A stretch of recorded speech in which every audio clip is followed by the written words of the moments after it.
All right, Dale, you're not off the hook yet. Okay. Talk again a little bit more about just your time at Northside. And as I asked your brother at the beginning, you don't go into coaching to become a Hall of Famer. I mean, it's just no one does that. They go in to make a difference in young people's lives and do something that they love. And is this a culmination, though, of sorts for you tonight? Well, there's so many people that are involved to get you to the Hall of Fame. I mean, we had great players, great assistant coaches. You don't do it by yourself. And I was fortunate to have both great players and great assistant coaches, so I'm very thankful for that. I got to ask you, I don't know if you had a chance to see tonight's commemorative poster. You know, these two good-looking guys down here at the bottom, the Doerffler men, very nice on it. Very young Doerffler men Very at young. that time. Yep.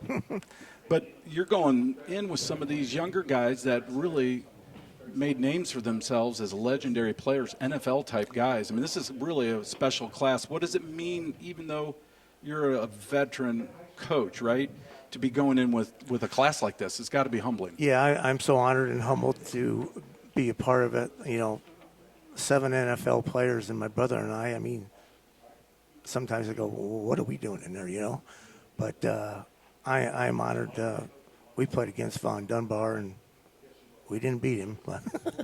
Very few did. Yeah, I know, and he was a great player, and I don't think we played against any of the other ones when I was coaching. Coach, who are some of the guys when you were coaching at Northside that you thought might have had a real good shot at the NFL? Obviously, you know, things don't always work out the way everybody plans, but who are some of the guys that really stood out to you throughout your coaching career? You're talking about Northside guys or just – okay. In 1980, I was fortunate enough to get the head football coaching job, and the 79 team went undefeated.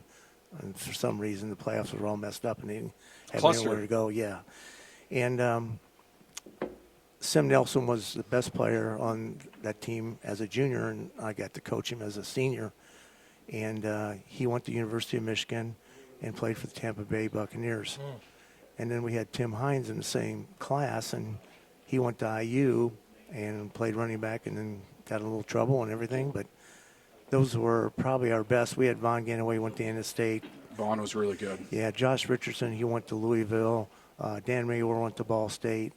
But Sim Nelson was, in my opinion, our best football player that I ever got to coach. Wow.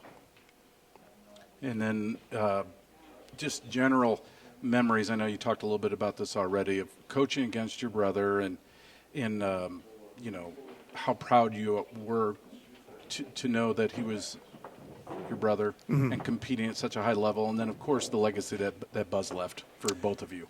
Well, you know, it was, you know, when we always started our season, we always, as a coaching staff, and this came from me, we got to beat Northrop just because he's my twin brother. And, you know, I think we had a little bit, maybe one more win than we had lost. So we never talk about that. But it was special because I knew his teams would always be well prepared. And, you know, we didn't want to make any mistakes in that game. Mm-hmm. Talk a little bit, Coach, about your family that's going to be here tonight to share in this moment. I know Dean talked about, obviously, Ryan and Jason and their backgrounds, but talk a little bit about who's going to be here on your behalf. I have 3 daughters. They're going to be here, and they're going to be introducing me tonight. I kind of helped them on what to say. All glowing, yeah. I'm sure. But, you know, we have 3 son-in-laws. They married outstanding young men, and we have very good golf foursome, so that's important to me.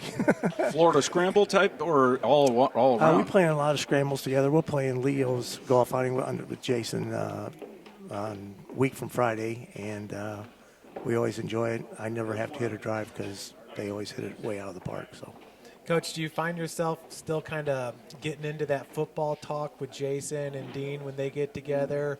Obviously, they're coaching together, but how much do you miss it, and do you still stay involved in those conversations? Yeah, oh yeah, we have a lot of good conversations.